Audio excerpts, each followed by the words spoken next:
प्रतापगढ़ 39 लोकसभा में 25 मई को मतदान होना है और सभी पार्टियां अपने दमखम से अपना प्रचार प्रसार कर रही हैं। प्रधानमंत्री मोदी भी प्रतापगढ़ जिले में अपनी जनसभा को कर चुके हैं और कुछ दिन बाद अखिलेश यादव भी यहां जनसभा को संबोधित करेंगे। प्रतापगढ़ जिले में किन मुद्दों को लेकर यहां पर वोटिंग होगी और राजा भैया का कितना प्रभाव होगा, इन्हीं सब मुद्दों को लेकर आज बातचीत करने के लिए मेरे साथ तमाम प्रतापगढ़ जिले के लोग मौजूद हैं। हम उनसे जानने की कोशिश करूंगा कि प्रतापगढ़ जिले में क्या मुद्दे हैं और किन मुद्दों को लेकर यहाँ पर वोटिंग की जाएगी। सबसे पहले भाई साहब आपके पास आते हैं, क्या नाम है आपका? राघवेंद्र शुक्ला। किन मुद्दों को लेकर वोटिंग होगी इस बार? इस बार भाजपा 400 पार के मुद्दे पे चल रही है। 400 पार मुद्दा। राजा भैया का प्रभाव कितना? राजा भैया का प्रभाव बिल्कुल पूरा प्रभाव है उनका। राजा भैया ने अपने कार्यकर्ताओं को छूट दे रखी, जिसका मन जहां हो वहां वोट करे। मुझे उनकी तरफ से कोई निर्देश नहीं। प्रतापगढ़ 39 लोकसभा, इससे जो है भाजपा को, जो उनके वोटर हैं, परंपरागत वोटर हैं, वो भाजपा में भी जाएंगे, सपा में जाएंगे, बसपा में भी जाएंगे, अन्य दल जो और मित्र मंडली उनकी लड़ाई होगी उसमें भी जाएंगे। लोग कहना है कि भाजपा ने कोई काम नहीं किया, संगम ने कोई काम नहीं किया। नहीं, काम तो हुआ है, काम में कमी नहीं है, काम को लेके किसी प्रकार की नाराजगी नहीं है। एंटी इनकम्बेंसी थोड़ी सी, जब कोई एक बार सांसद रह लेता है तो लोगों की अपेक्षाएं थोड़ी बढ़ जाती हैं और कहीं किसी को ठेस पहुंची होगी, उसकी वजह से कुछ लोग नाराज होंगे, लेकिन वो सब अब एकदम हमारा चारों पाया दुरुस्त है। हम लोग भारी बहुमत से जीतेंगे। हमारे साथ और एक भाई साहब हैं, ये राजा भैया की पार्टी से हैं। दिनेश जी, स्वागत है आपका। किन मुद्दों पर वोटिंग होगी इस बार? बिल्कुल इन मुद्दों पर वोटिंग होगी कि सांसद, वर्तमान सांसद या जो प्रत्याशी हैं उनका बैकग्राउंड क्या है, क्या उन्होंने क्या कार्य किया है, वर्तमान सांसद उन्होंने क्या कार्य किया है, जो आए हैं वो कितने सही हैं। जनता सोच समझ के महंगाई, बेरोजगारी, इन सारे मुद्दों पर वोटिंग करेगी और जनता बहुत जागरूक है। इस बार बड़ा ऐतिहासिक मतदान। राजा भैया का समर्थन कौशाम्बी में सपा को मिला है, तो प्रतापगढ़ में किसे मिलेगा? कौशाम्बी में माननीय राजा भैया ने किसी को समर्थन नहीं दिया है और वहाँ के कार्यकर्ता और पदाधिकारी समर्थन दिए हैं। और जहाँ तक प्रतापगढ़ की बात है, यहाँ पर भी कुछ पदाधिकारी सपा को समर्थन दे रहे हैं। तो राजा भैया किसी समर्थन किसी को नहीं दिए हैं, यहाँ के पदाधिकारियों। पार्टी उन्हीं की है तो समर्थन तो उन्हीं का हुआ ना। समर्थन तो उन्हीं का हुआ, लेकिन व्यक्तिगत राजा भैया कहते तो अलग बात होती, और ज्यादा प्रभाव पड़ता, और ज्यादा व्यक्तिगत तो कहते। क्या लग रहा है इस बार प्रतापगढ़ में बदलाव? बिल्कुल हमें लग रहा है परिवर्तन होगा, यहाँ पर जरूर परिवर्तन होगा। और मेरे साथ बहुत सारे लोग मौजूद हैं। क्या नाम है भाई साहब? जी, हमारा वकार अहमद नाम है। किन मुद्दों को लेकर वोटिंग होगी इस बार? इस बार शिक्षा, रोजगार, यही हमारे मेन, महंगाई, यही मेन मुद्दे हैं। अब शिक्षा की बात करें तो यहाँ पे प्रतापगढ़ में 10 साल से केंद्र में माननीय नरेंद्र मोदी जी की सरकार है और राज्य में 7 साल से योगी जी की सरकार है।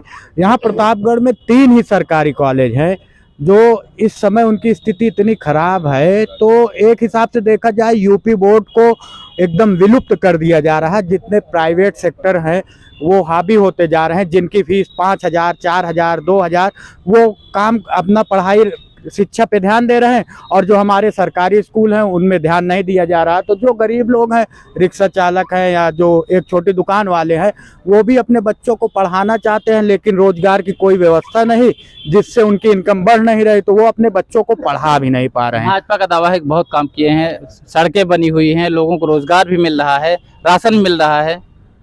अब राशन आप तो दे के बता रहे हैं कि राशन दे रहे हैं, आप ये खुद अपने आप से बता रहे हैं कि 80 करोड़ लोग बेरोजगार हैं, जिनका हम पेट खुद पाल रहे हैं। सबसे बड़ी चीज तो ये है कि वो खुद ही बता रहे हैं कि 80 करोड़ लोग बेरोजगार हैं। और काम की बात करें, काम इतना हुआ है कि अगर यहाँ पे एक एक्सीडेंट हो जाता है तो वो भी हमारे मेडिकल कॉलेज में जाने के बाद इलाहाबाद ही रिफर होता है। बड़ी बात आपने कहा कि अगर एक्सीडेंट होगा तो मेडिकल कॉलेज भले ही बना हो, लेकिन वहाँ डॉक्टर नहीं, बहुत सारी समस्याएं हैं। भाई साहब ये बताइए, क्या काम हुआ प्रतापगढ़ में? प्रतापगढ़ में बहुत सारे काम हुए। माननीय सांसद संग्राम गुप्ता जी जब से यहाँ सांसद हुए हैं 2019 से, अगर और 18 साल एसपी पटेल भी यहाँ एमएलसी रह चुके हैं। यदि एसपी पटेल के लोग 18 काम बताएंगे तो हम 18 दूनी 36 काम बताएंगे, 36 बताएंगे तो 72 बताएंगे। नहीं, आप किसी कंपटीशन न करिए, आप अपनी बातें रखिए। यहाँ किन मुद्दों पर वोटिंग होगी इस बार? विकास के मुद्दे पर वोटिंग होगी। हमने विकास किया है, मेडिकल कॉलेज का स्थापना हमने करवाया है, लेकिन वहाँ डॉक्टर नहीं है। डॉक्टर देखिए, पहले एक टीचर खड़ा होता है, पहले घर बनता है कि पहले बेड और अलमारी आती है, अब उसको खड़ा हो गया है। डॉक्टर भी आएंगे, अच्छे डॉक्टर आ रहे हैं, ऐसा नहीं कि डॉक्टर वहाँ नहीं है, और डॉक्टर नहीं होते वहाँ तो फिर बंद पड़ा होता, वो चल नहीं रहा है। वो मेरे साथ और एक भाई साहब, उनसे बात करते हैं। भाई साहब क्या नाम है आपका? अच्युतानंद पांडे। किन मुद्दों पर वोटिंग हुई प्रतापगढ़ में? देखिए अगर जैसे उसका लोकसभा का चुनाव है तो इसमें हम लोग राष्ट्रीय मुद्दों पर ध्यान देते हैं और स्थानीय मुद्दे होते हैं जो कि सांसद उसको जो है विकास के तौर पे लेता है। और विकास के नाम पर जैसे अभी भाई साहब ने बताया कि पहले बिल्डिंग बनती है फिर बेड लिया जाता है, यहाँ स्ट्रेचर भी नहीं है। अभी तो आप उस दिन गोली मारी गई थी, आप थे ही ना, स्ट्रेचर नहीं था वहाँ पर। और सारा जो है ये बताया जाता है कि यहाँ पे जो है पिछले 15 सालों से कार्डियक के डॉक्टर नहीं है। यहाँ पे डॉक्टर आके मिश्रा थे, उसके बाद से यहाँ ना कार्डियक का डॉक्टर। सांसद ने कितना काम किया सर? नहीं, सांसद का काम तो आपको दिख ही रहा है ना तक सिविल लाइन बन पाई है यहाँ पे। यहाँ सांसद ने कोई काम नहीं किया है। जो भी काम भारतीय जनता पार्टी के इंफ्रास्ट्रक्चर में था वो काम पूरा हुआ। जो सांसद का काम है वो काम उन्होंने नहीं किया, लेकिन भाजपा ने काफी सांसद से काफी नाराज लग रहे हैं। आप बताइए भैया, सांसद ने कितना काम किया? बहुत सारे काम किए हमारे हिसाब से। क्या किया, एक काम बताइए। जैसे अभी भाई साहब ने कहा कि भारतीय जनता पार्टी ने काम किया है, सांसद ने नहीं। जी। मुझे नहीं लगता है कि भारतीय जनता पार्टी और सांसद अलग अलग। लेकिन नाराजगी भाई साहब ने ये भी कहा कि वो राष्ट्र मुद्दे वोट देंगे। व्यक्तिगत हो सकती है लोगों की ना, जनता है, वो नेता है, हर व्यक्ति के लिए सुलभ नहीं है, हो सकता है। नहीं, एक काम उनका बताइए जो व्यक्तिगत किया हो।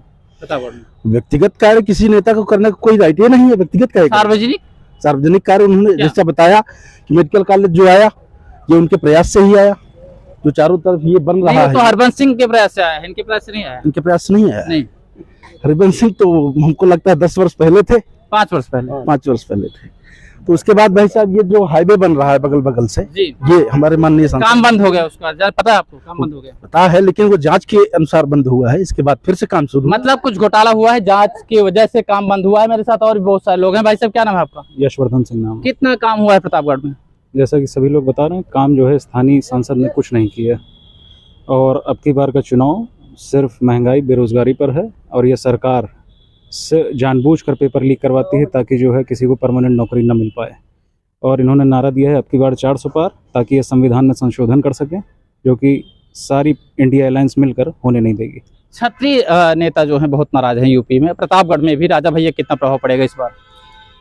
राजा भैया की पार्टी जो जनसत्ता दल है उन्होंने अपने सारे मतदाताओं को फ्री किया हुआ है। जो भी उनके मतदाता समाजवादी पार्टी को समर्थन करेंगे उनका हमारी पार्टी जो है वो स्वागत करवाएगी। लाभ किसको मिलेगा इसका? फ्री वाला लाभ? फ्री वाला लाभ श्री एसपी सिंह पटेल जी को मिल रहा है। भाई साहब ये बताइए, राजा भैया ने अपना समर्थन दे दिया है, प्रतापगढ़ में भी आप लोग शायद ऐलान करने वाले हैं 1-2 दिन में एसपी सिंह पटेल, इसका कितना प्रभाव पड़ेगा 39 लोग? बहुत जबरदस्त पड़ रहा है। कौशाम्बी ये बुरी तरह हार गए, अमेठी हार रहे हैं, रायबरेली हार रहे हैं। आदरणीय राजा भैया के विरोध में जो अनुप्रिया पटेल ने बोला और कल यहाँ माननीय सांसद जी ने उल्टा सीधा बयान क्षत्रिय और ब्राह्मणों के लिए जो दिया है, उनकी बौखलाहट का प्रतीक है। और यहाँ का सांसद बुरी तरह हारने जा रहा है। और जनसत्ता दल पार्टी के कार्यकर्ता आगामी 23 तारीख को माननीय अखिलेश यादव जी का गर्मजोशी से स्वागत करने जा रहे हैं। और आप परिणाम देखिएगा, आगामी 4 तारीख को संगमलाल गुप्ता जी 1 लाख ऊपर वोटों से हारने। आपने एक बड़ी बात कही है कि जो जनसत्ता दल के लोग हैं अखिलेश यादव का स्वागत करेंगे 23 मई को। जी, बहुत गर्मजोशी से स्वागत करेंगे। पूरी पार्टी वाला समर्थन दे रहे हैं आप? मोदी की बैठक फेल होने जा रही है। जो मोदी की रैली हुई थी CGIC ग्राउंड में, वो फेल होने जा रही है, जिसमें आदरणीय राजा भैया जी का बहुत भारी सहयोग रहेगा। तो ये प्रतापगढ़ है, राजा भैया के जो समर्थक हैं जनसत्ता दल पूरी तरीके से अपना समर्थन एसपी सिंह पटेल को देने जा रही है। एक बड़ी ब्रेकिंग भी है और इनका कहना है कि मोदी की जो जनसभा हुई है उससे बड़ी जनसभा अब अखिलेश यादव की होगी। भाई साहब क्या नाम है आपका? मंजीत सिंह। किन मुद्दों पर वोटिंग हुई इस बार? हम फेडरेशन के अध्यक्ष भी हैं और महासंघ के उपाध्यक्ष भी हैं और खेल जगत में हमारा इंटरनेशनल और नेशनल हम खिलाड़ी भी हैं। तो हम खेल और अपने कर्मचारी के हित के लिए ही बात करेंगे। जो भी बात करेंगे हम पुरानी पेंशन की बात करेंगे और खेल की ही बात करेंगे। अभी आप देख रहे हैं कि हमारे यहाँ स्टेडियम, हमने पहले भी बता चुका है कि स्टेडियम हमारे यहाँ बहुत छोटे हैं, उसको बड़ा करने की मांग की जाए। और हमारे यहाँ पुरानी पेंशन की जो बात होती है, कर्मचारी हमारे एकदम परेशान हो चुके हैं और तरह तरह की जो है उनको कमियां का सामना करना पड़ रहा है। इसलिए हम चाहते हैं कर्मचारी के हित के लिए यही बात हो और पेंशन हमें चाहिए। सांसद ने कितना काम किया? सांसद ने जो काम किया आप देख ही रहे हैं, हम उसमें कोई टिप्पणी करना नहीं चाहते हैं। इस बार वोटिंग राष्ट्र मुद्दा है वर्तमान यहाँ? नहीं, मुद्दा तो जो है राष्ट्र के लिए हमने आपसे पहले भी बताया, राष्ट्र के हित के लिए बहुत अच्छा कार्य हुआ है, लेकिन कहीं न कहीं कुछ न कुछ प्रश्नवाचक चिन्ह लगे हुए हैं, वो आप जान ही रहे हैं। भाई साहब क्या नाम है सर आपका? वकील अहमद, राज्य कर्मचारी महासंघ जिला अध्यक्ष। इस बार वोटिंग किन मुद्दे पर होगी? कर्मचारी तो वोटिंग पुरानी पेंशन बहाली जो अपने उसमें लेगा एजेंडे में, उसी को करेगा। और समस्त जितने सरकारी सेक्टर हैं उसमें गैर सरकारी कर्मचारी जो कार्यरत हैं, आशा, आंगनबाड़ी जितने भी हैं, उनको जो रेगुलर करेगा, रेगुलर करने की बात करेगा, अपने एजेंडे में लेगा, कर्मचारी उसके लिए सोचेगा। यादव और मुस्लिम मतदाता किधर जा रहे हैं इस बार? देखिए, हम एक कर्मचारी हैं, कर्मचारी की जात ही अलग होती है। कर्मचारी यादव मुसलमान ये सब नहीं होता है। कर्मचारी केवल कर्मचारी हित की बात जो करेगा उसको वोटिंग करेगा। यादव मुस्लिम मतदाता किधर जाएंगे इस बार? यादव मुस्लिम मतदाता इस बार रोजगार, शिक्षा, महंगाई, इन सब चीज़ों को लेके जो इसको ख़त्म करेगा उसके साथ जाएंगे। क्या नाम है आपका? सूर्यभान सरोज। ये बताइए किन मुद्दों पर वोटिंग होगी इस बार? बेरोजगारी, शिक्षा, स्वास्थ्य, विकास। मुक्कू भैया ने जो बोला है सही बोला है। यहाँ प्रतापगढ़ के कई जिलों में प्रभाव है राजा भैया का। जौनपुर में धनंजय सिंह नाराज चल रहे हैं, नाराज थे, अब तो भाजपा में आ गए हैं, उसका कितना प्रभाव पड़ेगा? कोई प्रभाव नहीं पड़ेगा। ये लहर चल रही है इंडिया गठबंधन की। अच्छा, राजा भैया का? राजा भैया तो भैया है। राजा भैया तो भैया है। कुल मिलाकर इन लोगों का कहना है कि राजा भैया जिधर जाएंगे उधर ही बड़ा फायदा है। क्या कहना चाह रहे हैं? राजा भैया की बात कर रहे हैं तो राजा भैया खिलाड़ी भी हैं, हम लोग खिलाड़ी हैं तो जान ही रहे हैं सारी बातें। छतरी कहाँ जा रहा है इस बार राजपूत? छतरी तो फिर छतरी जहाँ रहेगा वहाँ छतरी रहेगा ही। नहीं, नाराजगी है यहाँ पे। नाराजगी तो है, तो आप देख ही रहे हैं, हम व्यक्तिगत नहीं बोल सकते हैं। अरे छत्री लेकिन पूछेगा, जहाँ राजा रही है वह छत्री रही है, वह ब्राह्मण नहीं है, सवर्ण बनाम बैकवर्ड नहीं आई है। जात की राजनीति नहीं होती। माननीय सांसद जी जात की राजनीति कर रहे हैं। मान सम्मान प्रतिष्ठा भी होनी चाहिए। मान प्रतिष्ठा है। राजा भैया का जिस तरीके से अपमान किया गया विगत दिनों में, उसका बदला लेने जा रही है प्रतापगढ़ की जनता। आप देखिएगा आने वाले समय में जमानत जब्त होने जा रही है भारतीय जनता पार्टी की सांसद की, पता लग जाएगा इनको जिस बौखलाहट में बोल रहे हैं। तो आप क्या कहना चाह रहे थे भैया? ये बता रहे हैं कि अब की बार राजा भैया जिधर जाएंगे उधर ही बड़ा भाई रहेगा, ये लोग समर्थन की बात कर रहे हैं। बिल्कुल ये अपनी बात बता ही रहे हैं कि जिधर जाएंगे राजा उधर पल्ला भारी होगा, लेकिन ऐसा है नहीं। जनता इस आज भी भाजपा के साथ है और माननीय मोदी जी की रैली के बाद जो सारी नाराजगी थी भी वो सब दूर हो चुकी है। सारे यहाँ तो जनसत्ता दल वाले दावा कर रहे हैं उससे बड़ी रैली होने जा रही है अखिलेश यादव की। अखिलेश यादव की रैली बड़ी होने जा रही है। उसी दिन अमित शाह भाई आ रहे हैं, उनसे बड़ी रैली हमारी अमित भाई शाह की होगी। तो कुल मिलाकर प्रतापगढ़ जिले में तमाम सारे मुद्दे हैं, चाहे शिक्षा हो या फिर बेरोजगारी हो, सड़कें हो या फिर अन्य कार्य, लेकिन जो राजा भैया का प्रभाव है वह यहाँ पर हावी रहेगा। देखना यह होगा कि 4 जून को परिणाम किसके पक्ष में आता है। ब्रिजेश मिश्र, न्यूज़ स्टेट प्रतापगढ़।